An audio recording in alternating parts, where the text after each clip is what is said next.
এই আইসিইউর যে ব্যাংকগুলো আছে এই ব্যাংকগুলোর দিকে এখন নজর না দিলে অলরেডি কিন্তু আপনি দেখেন এই যে পুঁজিবাজারে যে 36টা ব্যাংক আছে এর ভিতরে 20টা ব্যাংক জেড ক্যাটাগরিতে চলে গেছে। এবং যে ব্যাংকগুলোর নাম বললে এখন আপনারা হয়তো নাম চলে আসছে, যদিও মিডিয়াতে চলে আসছে অলরেডি, এগুলো খুবই ভালো ব্যাংকিং করছে। যেমন আপনার ওয়ান ব্যাংক আছে এখানে, আইএফএসসি ব্যাংক আছে এখানে, যেগুলো খুব ভালো ব্যাংকিং করছিল দীর্ঘদিন ধরে। Optical brighter photo catalyst active granule সমৃদ্ধ বসুন্ধরা পাওয়ার ওয়াশ, ঝলমলে কাপড়ে ফুরফুরে মন। তারপর হচ্ছে এখানে ইউসিবি ব্যাংকও আছে। হ্যাঁ, তাহলে এই যে ব্যাংকগুলো এখন যে 5টা ব্যাংকের সিগন্যাল, বাকি ব্যাংকগুলো যে খুব ভালো আছে নট নেসেসারিলি। বাকি ব্যাংকগুলোকে এখন তদারকির আওতায় নিয়ে আসা, স্পেশালি আমার সাজেশনস যদি আমি আমার রিসার্চ ফাইন্ডিংস দিয়ে কখনো বলি, সেটা হচ্ছে ব্যাংকগুলোকে সিস্টেমে চলতে দিতে হবে। ব্যাংকের যে স্ট্রাকচারটা আছে, রুলস আছে, রেজুলেশন আছে, এটাতে চলতে দিতে হবে।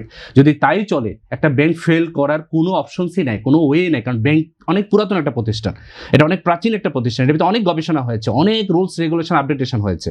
বাট তখনই এটা ফল করে যখন বিউটি মেম্বাররা, বোর্ড অফ ডিরেক্টরস বা হচ্ছে যারা ওনার অফ দ্য ব্যাংক, তারা যখন লোন প্রসেসে অন্তর্ভুক্ত হয়ে যায়। তো এইটা একটা বড় ইস্যুস।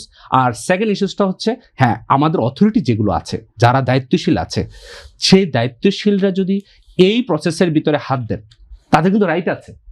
তারা কিন্তু বলতে পারে যে তুমি যে লোনটা দিয়েছো, এই লোনটাকে তুমি সুপারভিশন করছো কিনা, দিয়েছো হোম লোন, সে নিয়েছে কার লোন, কিনেছে কার, নিয়েছে এগ্রিকালচার লোন, সফট লোন যেটাকে বলি আমরা, এগ্রিকালচার অনেক কম রেটে একটা লোন দেওয়া হয়, নিয়ে সে করছে হচ্ছে রিয়েল এস্টেট। এটা রিটার্ন কোথায়? রিয়েল এস্টেট করার পর রিটার্ন আসতে 5 বছর সময় লাগে, একটা বিল্ডিং করতেও 4 বছর লাগে।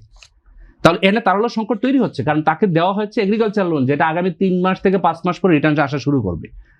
সে বিভিন্ন ধরনের এগ্রিকালচারাল ভেজিটেবল চাষ করবে, বাজারে এটা অ্যাভেলেবল হবে। এইভাবে করে গভর্নমেন্টের একটা প্ল্যান আছে।